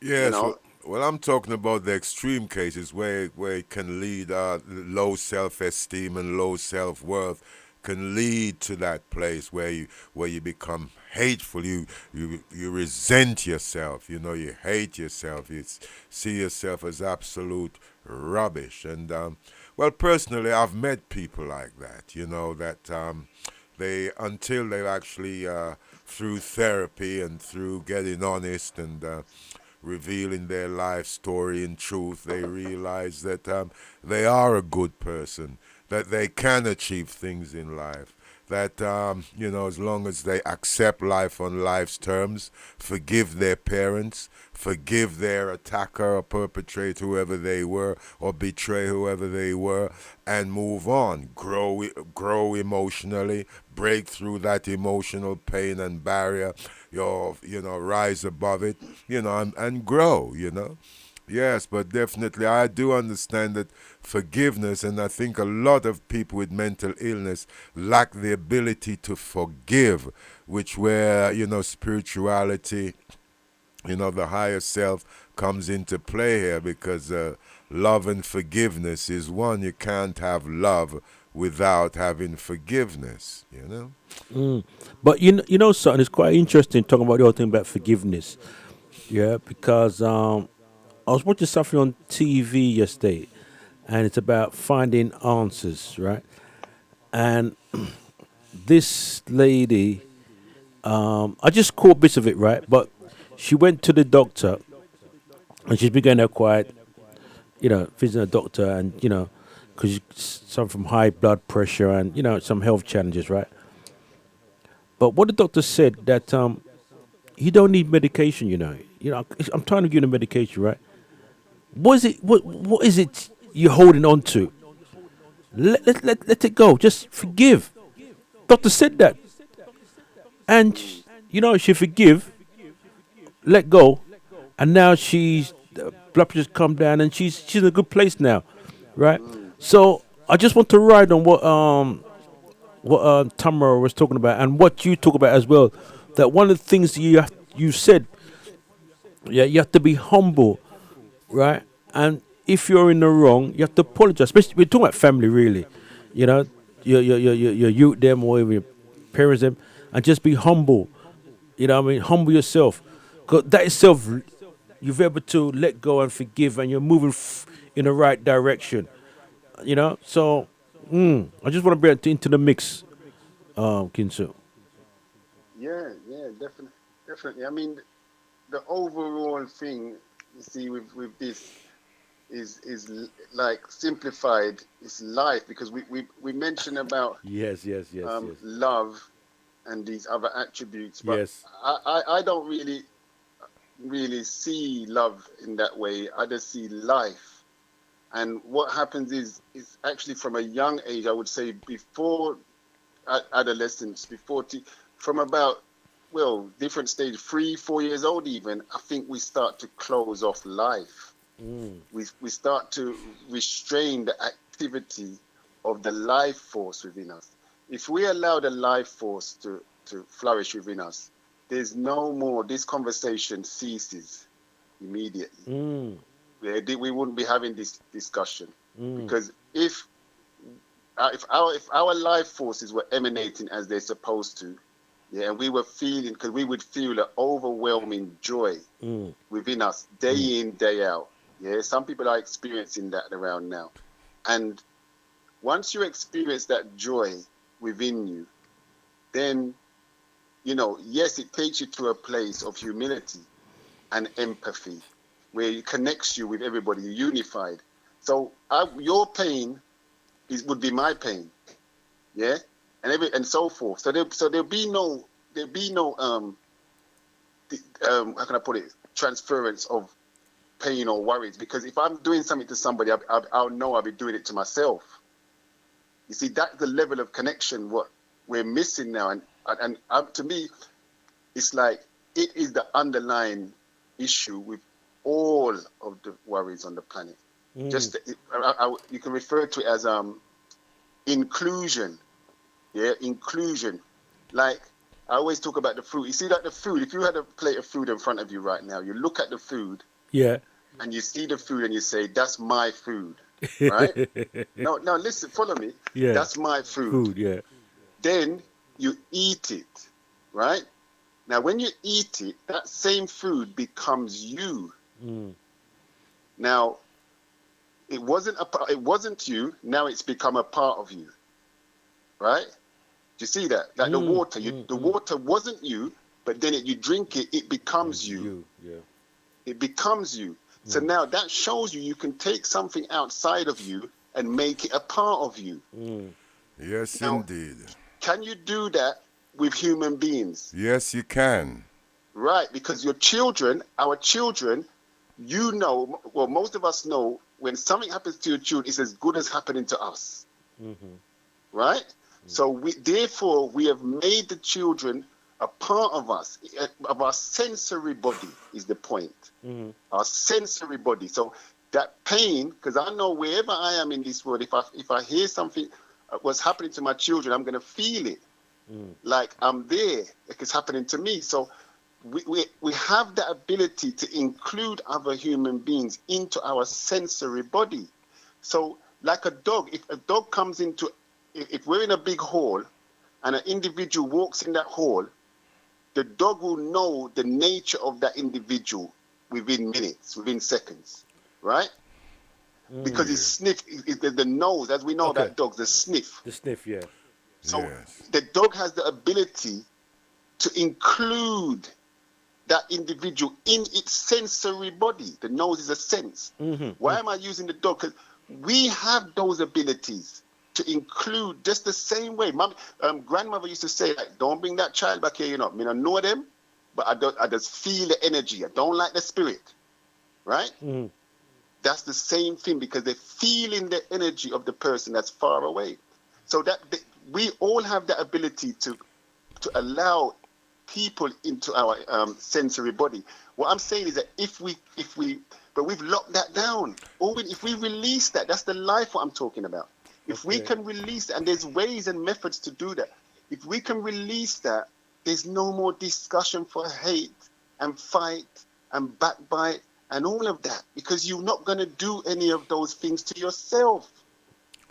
Yes, You brother. get what I'm saying?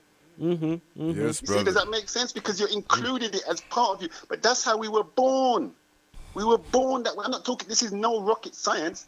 We were born with the ability. We've shut it down. Yes, well, we were brought up to believe that if we're too sensitive, as though, no, you're too sensitive, you're overly sensitive, you know, shut it down, you know, people don't really want to listen to you. In fact, we were discouraged as children to feel certain things, you know, like you said, from a certain age, certain things start shutting down. You said the age of 3, or, you know, I wouldn't sort of dispute that at all. you know, and it's those feelings which is really connects us with our higher self, our spiritual being, which has been, how could you say, has been suppressed and oppressed to the point where, you know, we do become mentally ill because we're no longer in touch with our feelings, which leads, or some people in running away from their feelings because they feel a lot of love or compassion for the world till they're so tearful and stuff like that, and they take drugs or they pursue some other negative activity to treat this, to counteract or to deny that feeling from coming to the fore, you know. And as you said, this is something which we need to be released. This is something that has to be released, that has to be freed from the cage. And you said that there are ways of doing that. Now, could you tell us one of the ways, or two or three of the ways of doing that?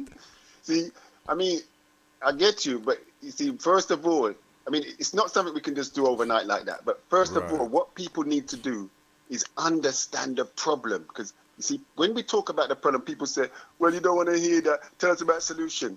But listen, the solution is in the problem. In the problem, yes. The pain, just like the joy is in the pain, just like the fear is in the courage, just like the hot is in the cold, just like the up is in the down. And we can go on all day.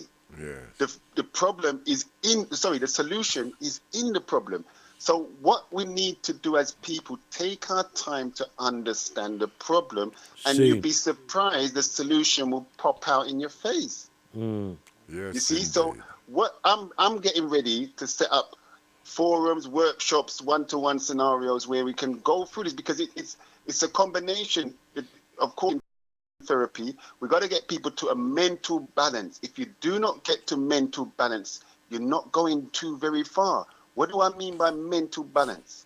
Meaning, this what we're talking, be able to see the pain, accept the pain as the joy, accept the joy as the pain. We just spoke about the food. Food is the intermediary. You see, we eat beautiful food, but when we pass it out as feces, we run from it. But the feces is the food in a different state. It's like this. It's like this. I take my own life. My life, my early trauma, going into prison and smoking drugs and all of the rest of it, is what's made me who I am right now. So are we going to say that trauma was bad, that prison, that drugs and all of that was bad?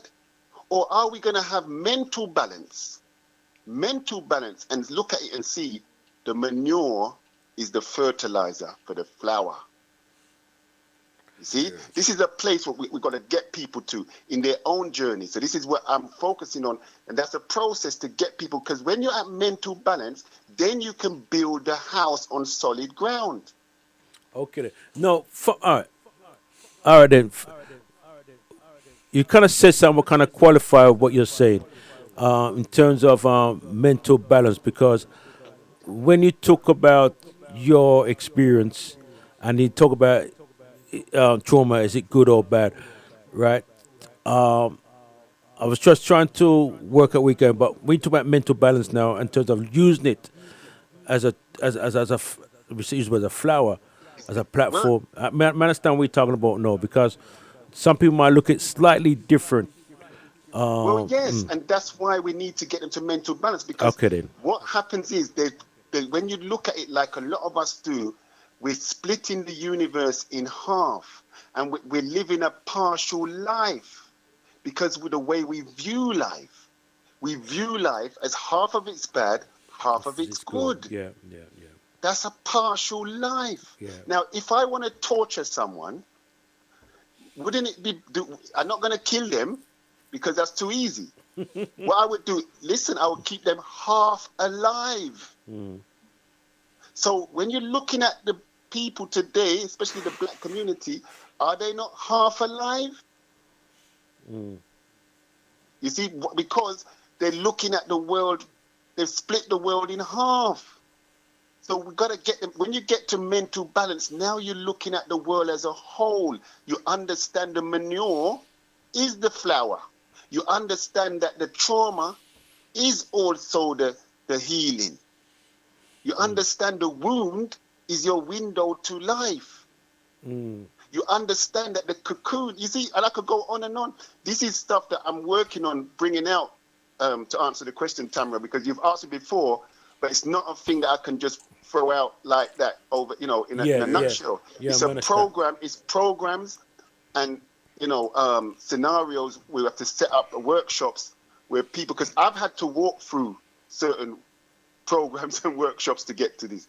See, it's an understanding to get to the mental balance. And, we as a people are deeply lacking in this mental balance. After that now, you see, there's many places to go, many things to build. But if you think about what we're saying, if you don't have that mental balance, you'll see. And that's why we fight each other all the time. All right, let me just jump in there. So, would you say that we're in a, this negative or hateful space we're in right now? And that's the reason why we can't move forward. Reason why we can't move forward? Yes. I mean, because inside of us, it's like this. You see the world from what's inside of you. If you're seeing whatever you're seeing out there, it's what's inside of you. It's you. You don't see. You can't see out there like that. So this is the problem. So when black people have a problem at unifying, why is that? Because they're disunified internally. That's right. It's like this. They talk about attachment trauma and all of that. The attachment is to yourself. That goes back to the life. If you can merge, because we're unaligned with the very life that's moving through us. If we align with the life that's moving through us. If I tell you about my day-to-day, trust me, and I have days like this. I don't want to be going into like I'm blowing in the trumpet. But the overwhelming joy that I've experienced certain times because of programs things that work I've been doing, speaks for itself. So it's like, if we're having the pain inside, if we haven't dealt with our pain inside, we're unaligned with the life, because that's the whole thing we're talking about. From 3 years old, however old, we shut off the life, we run from the life, we're living in a cocoon, we're living in the ego. Now, people talk about behavioral patterns. They call it CBT, cognitive behavioral therapy. CBT is symptom, that's symptom treating. Like you take that, because it deals with behavioral patterns, but behavioral patterns is not the source of the problem. That's a symptom of the problem. I'm not CBT is helpful and useful. Yeah, I will use it too, right? But I'm saying it's the same way. If I have a pain, a toothache, chronic toothache, I will go and take paracetamol. I will go in the shop right now and take it. As much as I'm opposed to drugs, but it has its purpose and its place. So I'm saying CBT has its purpose and its place. However, it's not the root. The root is the unalignment of the life force. If we allow that life force to shine, it's all over. Everything's good. But it's a process. We've locked it off so deep. And, one day I'll go further into how it's locked off and the intricacies of it. But I don't want to, can't do everything one time. Well, I'm with you there, brother. I can see where the ego, has taken over from the child, maybe whether it's 3 or 4 or 5, 6, 7, where the ego's taken over. And instead of the child now being in that spiritual state of bliss, so to speak, it's now taken on this ego which deals with dishonesty, because we're taught, don't show your feelings, don't talk the truth, we're taught so many things. We're taught about pride instead, we talk up, there's so many self-destructive things that we're taught to use as these ego tools, which will help us to survive. We were taught about, well, sometimes you gotta punch someone in the face, to get your way or to understand something. We're introduced to how could I say, to the ego, which means edging God out, and letting the ego in, which is the enemy of life, is what you're talking about. But we're made to believe that it's a good tool to have, it's a good thing to have, because without it, we'll barely survive. We won't be able to survive in this cruel world, so they say. Whereas to be a good person, if nothing, was Bob Marley who said it, was that, or he's one of the people who said it, that the trouble with this world is that good people are treated with disrespect, and they are used and abused rather than being treated with any respect whatsoever, which discourages us from being our true being, which is good, which is being good. Well, I'm saying, but excuse me, sorry, I'm saying there's no good people and there's no bad people. That's what I'm saying. There's no good people, there's no bad people. There's conscious people and there's unconscious people. That goes back to the life force. There's those who are living with their life force emanating. There's those that are living with their life force entrapped. Your Hitler, your serial killers, these what we call him. These are people that they've locked off their life force to a point where they can just destroy human beings. Yeah, but then there's the other person who, like Gandhi, like Mother Teresa, and all these guys, which have their life force more emanating. Yes, where they're more conscious and they're more helpful, and they don't even see it as serving humanity. They see it as a privilege to help another human being. Absolutely, it's a privilege. So I'm saying it's not about good people. Prisoners are not bad people. They are just trying to find another way to get to the point where the good, so-called good person is going. Yeah, they're both trying to get to the same place. The man who goes to the pub to drink is no different than the man who goes to the church to serve God. Yes. This is what we talk about, mental balance. Because the one who's going to the pub is looking to seek his pleasantness. All it is pleasantness. Joy. Okay. And the one who goes to the church is looking pleasantness, joy. Sin. That's all we are. We're making this thing too complicated. We're all looking the same thing, but there's different roads. So that's why it's oneness, not good and bad, not play, no opposite. It's oneness. So, well, wouldn't you say that certain actions that we take can lead to a good result, or a not so good result, or a bad result, as a matter of fact? I mean, give me a bad result. Give me an example. Okay, for example, I get angry and I go and murder someone, for example, because I feel justified, because they've violated me or my family or whatever. And so that results in me going to prison, or break up with my family and things like that. Or that same person, I could have gone to them and said, why did you do this? And reason it out with them, and go to them with peace and not with war. I mean, surely then the outcome would be different from the outcome of taking matters in my own hands in a destructive way. Yes, my brother. All right. Let's say, because when you go, you've gone away from the point. All right. The reason why you did it, that's what you need to. You said that initially. Why did you kill him? You said that. That's the point. So when you look at that, who benefited from that? Would it be your family? Whoever needed that revenge, right? Whoever needed that revenge. I'm not saying it's right or wrong. I'm just saying, people, why you did it, there was a reason why you did it, and some people benefited from that, whether it's whoever it was, whoever needed that revenge. So was it a good thing for those people? Oh yes, but it's a bad thing for the family that lost a person, whoever, a brother or sister. Well, so it's so every act is good and bad in itself at the same time. So we're confusing ourselves. Well, every single act. Sorry. Yes. No, I was going to say that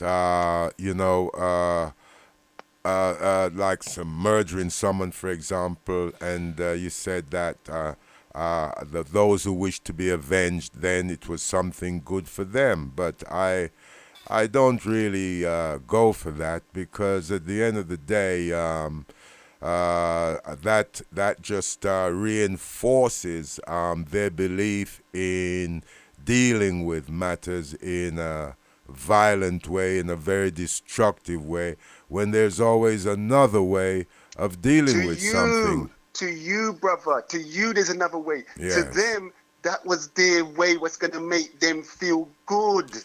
And they could rejoice in that. You can't change that. That's them. But to you, you're over here thinking it's bad. They're over there thinking it's good. So who's right? Okay, let's put it this way. For example, I mean, they say we've had people over the years, and there's still today, you've got death sentences for this, or if you steal something, you can get your hand chopped off, and so on and so forth. Maybe some people will be very happy about that. But at the end of the day, it hasn't solved anything. There are more thieves now, there are more murderers now than ever before, regardless how harsh or how cruel that the sentence may be, you know. You're making my point, brother. This good and bad thing, that's why I say it takes time, because years I went through this. Let me give you another example. You've got this Mark Stroman, right? He was a white guy in America. After the 9/11 whatever bombing, he decided to go and kill Arabs. Now, because he's a patriot for America, and he went out and killed Arabs. He killed about 2. I think he shot 2. I think 1 or 2 died. But anyway, then it turned out that he was. Am I all right? Yeah, you're good. It turned out that he was responding to old pain, his own childhood pain. His sister and his friend said he was responding to childhood pain. Yeah, but it acted out in his patriotism, right? And he killed. So now, think about that. You had the bombing that killed a lot of his fellow humans, his Americans. Yeah. So then he decided to take it upon himself and kill some of them, right? But then you have his childhood trauma, yeah, which made him angry inside. So he was a time bomb waiting to do something like this. Yeah. Then they executed him, right? They executed him. Now, if you look in that cesspool there, who's right, who's wrong? Because you see what I'm saying? There's totally right and wrong in there, and I could go on all day. I'll give you another example. Suppose I'm living on an estate. I'm living on an estate in London, and basically there's some drug dealers on there, and they sell drugs to my children. Like you talk about Chalice and the grooming. They groom my children, and they sell drugs to my children. And my child becomes a drug addict and whatever, and all the rest of the stuff. Now I decide, yeah, to say, come doggy, we're going to kill off them one, right? And we're going to kill them off, right? Have I done a good thing or a bad thing? Have I done a good thing or a bad thing? Yeah, that's a good question. It's good to me and for my family, but then it's bad to the family that losing, whether he's a drug dealer or not. He's somebody's son. He's somebody's brother. He's somebody's father. So it's bad to them, but it's good to me because I'm keeping him away from my children and other children. Right. You never get to the bottom of this. We've got to get to mental balance. Manure. When you want the flower and the plants and the food or you eat, you have to put manure in the soil. That's feces. We got to understand what's going on here. We're not understanding nature, life. The ghetto boy raises up to become a star, a Hollywood star in some cases. Look at Tupac. Tupac came through the muck and the mire. And we could go on with names. You got to see what's happening. You see, it's what we call, like you say, Dougie, your mess becomes your message. Yeah. Right. right. We've got to understand that. That's the same thing I'm talking about. The manure makes the flour. Yeah. So but we're judging the manure as bad. But then, but it made it, without the manure, you wouldn't even eat. So we keep saying it's bad and it's no good. This is the problem, but it's a difficult one. But as ancients, we knew this because this is ancient psychology, what we're talking about. It's the law of polarity. You see, so as ancients, we knew this. So we knew that what the white man has done to us as a people is not for us to sit down and get into the same seat he's in and perpetrate hate. We knew that. We understood it's life. Everything. Look, when life serves you lemon, what do? You make lemonade. Lemonade, yeah. So life gives you, listen, a master, the ability to turn shit into flowers. That's what makes a master. When I serve you shit and you can turn it into flowers, you're a master. That's what life is about. There's many people, when you're a master, you walk through hell. You don't care. You run to hell. Because in hell, how does it happen? Because inside of you, remember, you see the world from inside of you. Yeah. So if inside of you is joyful, blissful, then what outside is going to trouble you? Nothing can trouble you. Nothing can change that. You see? This is the journey. This is what I'm trying to, my quest is to help people to reach mental balance. Mental balance. All right. Okay then. All right then. Well, Kinsu boy, you've given some. This is just music to the ears. You really turn things on his head here, open up some serious reasoning. You know. Yeah. Okay then. All right. Well, Kinsu, give thanks. I want to give out your website and your details. That's okay with you. Sure. Yeah, my website, as usual, naturally holistic with a W, naturallyholistic.net. And as I always like to say, the conversation is about holistic health. I say that because people think holistic health is something else. And I have to keep saying this. When you read my book, Spiritosis, The Root Cause to Modern Disease, you get the whole play out of various things that the Africans have gone through. We're just talking about holistic health. Means your life, whole health, whole is your whole, everything. That's health. That's you. You see. So that's what they say. That so it's naturallyholistic.net. That's my website, and then my telephone number is 07983 678 199. Okay. Okay then. All right. Yes, so give thanks again, yeah? Yeah, man, give thanks, King. All right. Thank you. All right, love, blessing, love. Blessing, love. Respect. All right, that was a great contribution by Kinsu.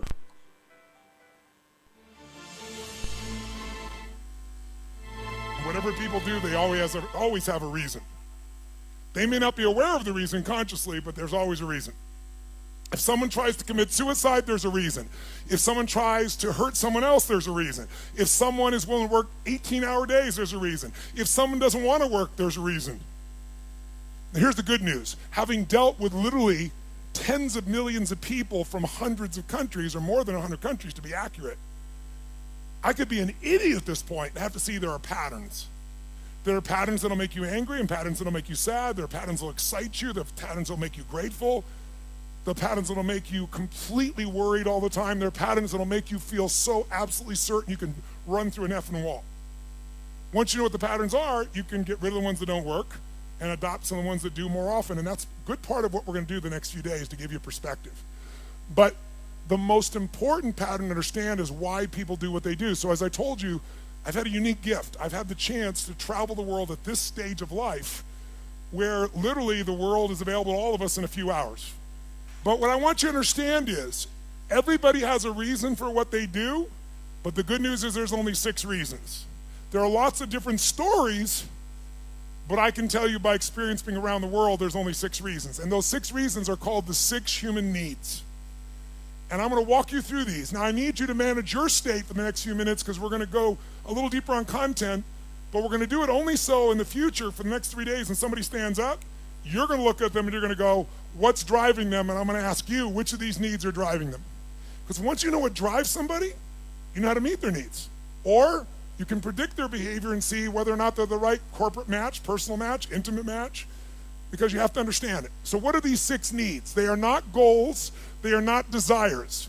If you travel with me around the world, you'll see every culture has different goals, everybody has different desires, but we all have the same needs. What are they? Number 1 is the need for certainty. Certainty. Now what the hell is certainty? Certainty is a survival need. We all need to feel certain that we can avoid pain and that ideally we can have some comfort. Why? Because continuous pain would mean continuous damage. Continuous damage eventually means death. So the need for certainty is built into every human being, and I'm going to show you now in the next few minutes, if you stay with me, and I really need you to, so make sure you sit up in your chair and focused on this area, because after this we're going to kick in gear again, but right now you got to take this in. It'll be so valuable, not just for this weekend, but for your life. All human beings have the same 6 needs, so why do we behave differently? Because the only thing different in people is 2 things. We all have the same 6 needs, but we don't value them equally. Some people, certainty is the number 1 thing they value. And if they're certainty driven and you try to change anything, they freak out. They get fearful, or they get angry, or they get pissed off, because what matters most to them is keeping things the same way where they feel like they're in control. Raise your hand if you follow. That's an example. Some people, they value love much more than certainty. Some people value certainty more than love. So even though they love you, if they don't feel certain, they won't open completely. Right, just as one example. So the difference in people, we all have the same 6 needs. The difference is which of the top 2 you value most out of these 6. Because these top 2 determine your direction in life. And direction, if you keep moving in direction, it leads you to an ultimate destination or destiny. So we want to understand what your top 2 needs are. And same thing with other people. This weekend, when somebody stands up, often I'll say, what's driving them right now? And I want you to see, within a very short time, 8,000 people from 44 countries. Depression. I said, depression. When depression came, I didn't see. The past in my life had caught up with me. The violent abuse I suffered as a child, my uni education that had been denied. So many things I'd suppressed inside. With nowhere to run and nowhere to hide, depression came like a thief in the night. Don't know if it came from the left or the right, but in denial I put up a fight. With coke and alcohol abuse to make things right. My appetite for business and money was gone. Life became void of fun. A good woman was needed, but I couldn't find none. My chances were 1,000,000,000 to 1. When suicidal thoughts came along, it took more than just being strong against a thing so forceful, not so easy to overcome. Alcohol and cocaine, they were the enemy and not my friends. But way back then, I didn't comprehend, as they anesthetized the pain, anger, and torment, to forget the years of betrayal from family and friends, women and men who came for financial gain, massive burglaries I suffered again and again. Committing murder appeared to be justified after the way that I'd been crucified, but somehow God kept me off that path, 'cause only God could abate my wrath. It's in the moment, but not long term. So they feel good for a short time, like a sugar high, and then they drop emotionally, and they got to do it again, whether it's food or smoking or drinking or whatever it is. So you can meet your needs in positive ways, neutral ways, or negative ways. So if I came along here and I said, what's your name, sir? Chase. Chase, I want to make a deal with you. How much do you weigh? 246. We're going to weigh you in 5 minutes. He says he weighs 246. If you're within that range, I'm fine. Here's my deal. I will give you, I'm going to put $50 million US cash tonight into an escrow account for you. They're going to weigh you. If you lose 50 pounds tomorrow morning by 8:30 a.m., you will receive that $50 million, otherwise they get it back. Can you do it, yes or no? No? Sure you can. Take off a leg, take an arm, we can get your ass there. There's no question, Chase. Is the goal obtainable, yes or no? Is it achievable? Is it obtainable? Yes or no? But it's not sustainable, and that's how most people meet their needs. They use a drug or alcohol or food or cigarettes or something to get comfortable, to get certainty back. But the problem is it has side effects long term. Works in the short term, doesn't the long term. Raise your hand if you follow. Say aye. So you could get certainty by overeating or smoking or drinking. What happens when you smoke a cigarette? Take a deep breath in and you blow it out nice and long and slow, full exhale. When most of you are stressed, how many have noticed that you either stop breathing or you breathe really shallow? How many have noticed this in the past? So you smoke a cigarette, and in the moment, it meets your need for comfort and certainty. It's killing you, but it works short term. That's how most people live their life. You can get certainty by working out. If you go on a run really intensely, or you go lift weights, and you push yourself, and all that blood starts pulsing through you, do you feel certain, yes or no? And what's the downside? Zero. So there are ways to meet your needs that are empowering, neutral, or disempowering. The parts of our life we don't like are problems. Why would we keep a problem? We're all capable of solving it. Why would we keep a problem? The only reason you have a problem that's stuck around is because it meets some of your needs. Not all of them, or you wouldn't want to get rid of it. But enough of them that it makes it hard to give up. It's kind of like, who's ever been in a relationship way too long? Let me see a show of hands. And how many knew it was wrong while you were there? Let me see a show of hands. So why the F did you stay there? Because of the uncertainty. Because, well, I'm not thoroughly happy. I'm kind of unhappy, but I might be worse if I was totally alone. What if this is the best one I'm ever going to get and I screwed it up? But what happened was most of you had that feeling, talked yourself back down into the relationship multiple times until one day you hit a threshold where your brain went, it was painful in the past, it's painful in the present, it's going to be painful in the future, I'm out of here. Who's done this before? Say aye.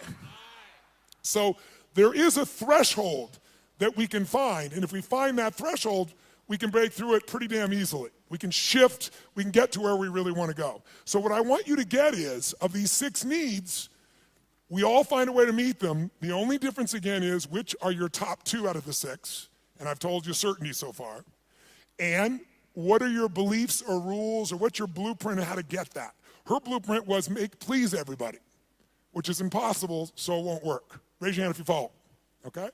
So let's take a look. What's the second human need? Well, first of all, you can get certainty in so many ways. You get certainty by praying to God. You can get certainty by doing a ritual the same way every time. You can get certainty by lowering your expectations, saying nothing ever works, nothing ever will, everybody screws things up. You'll lose your dream, but you'll gain your need. By the way, jot this down. People will give up their goals and dreams to meet their needs. People will give up their goals and dreams. They'll even give up their own values to meet their needs. I'll give you an example. How many of you in this room consider yourself to be an honest person, very honest person? Raise your hand if you consider yourself to be very honest. Raise your hand nice and high. Okay, drop your hand. Raise your hand if you lie. Let me see your hands if you lie. You can explain this to me, will you? Here's how it works. See, in your mind, you know who you are. Why would someone lie who values honesty? No one told you to be honest. You want to be honest. Because if you think being honest is going to cost you one of your needs like love or certainty, you'll lie. You'll call it a white lie, but you'll lie. Who knows what I'm talking about? Now, there's some people that never lie because they value certainty of always telling the truth so much. Right? It has to do with their rules or their belief structures. Does this make sense? So tell me something. You can meet the need for certainty so many ways, right? So here's the question. You can go ahead. Here's the question. What if you were certain every moment of your life what was going to happen before it happened? What if you knew what people are going to say before they're going to say it? What if you could feel what they're going to feel? What if you knew every moment before it happened what people are going to say and do? In the beginning, that would feel really exciting.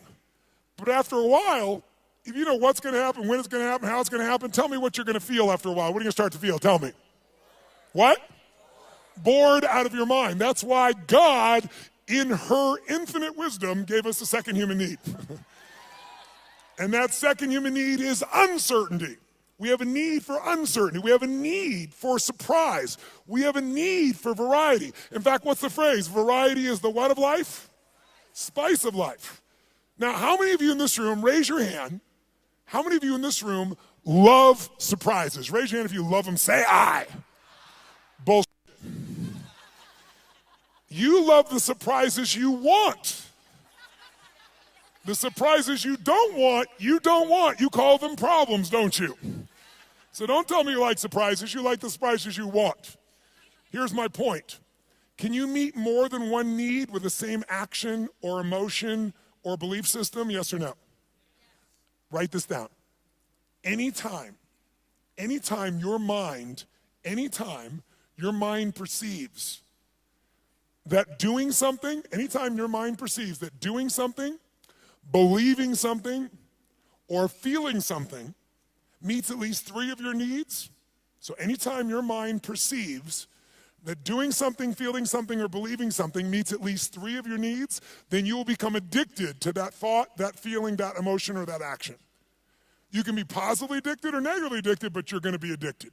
Anytime your brain perceives that something you believe, do, or feel meets 3 of your needs, you'll get addicted to it. Now, I'm going to show you why this is important. Let's look at 2 needs for a second.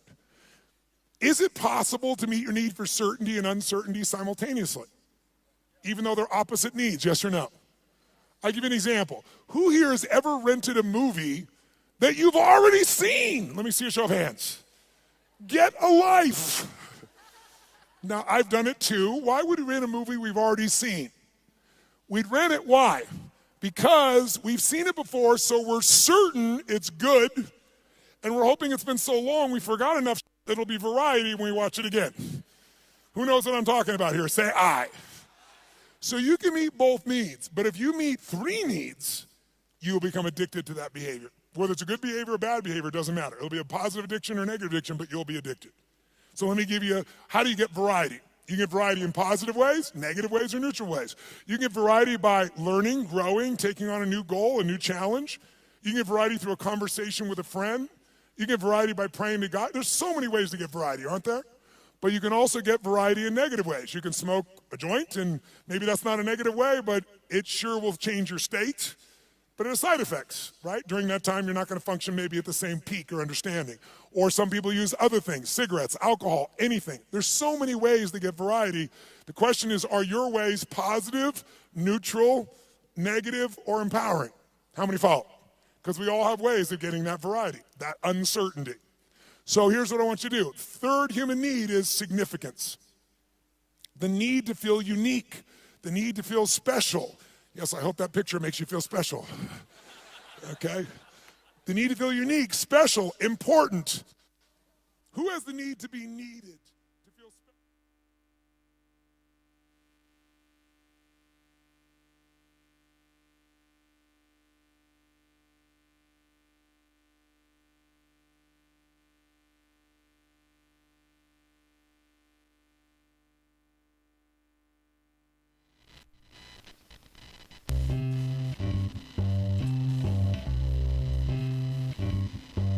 They'll have to pay.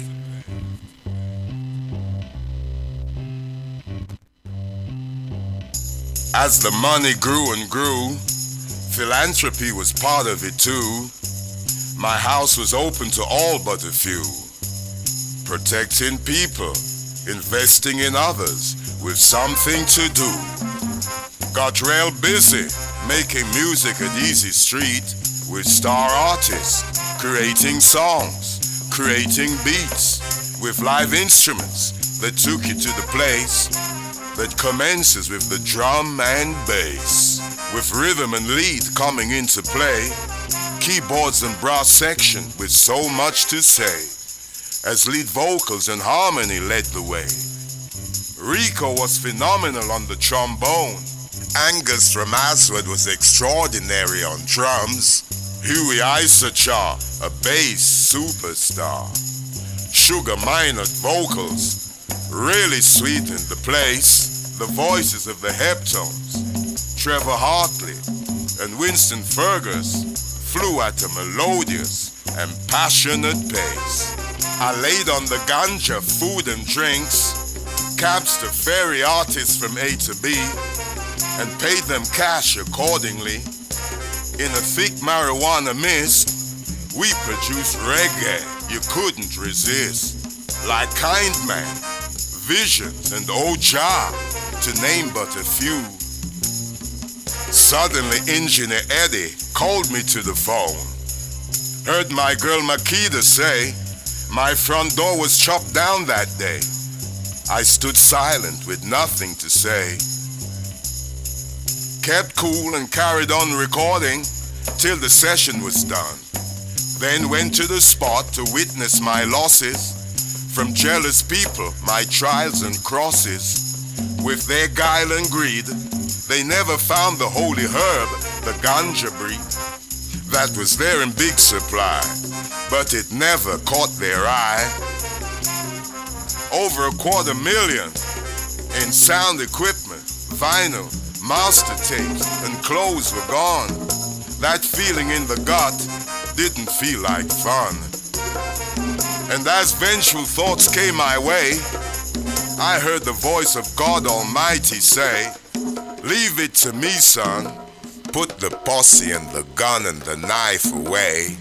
You did no wrong, and they shall surely pay.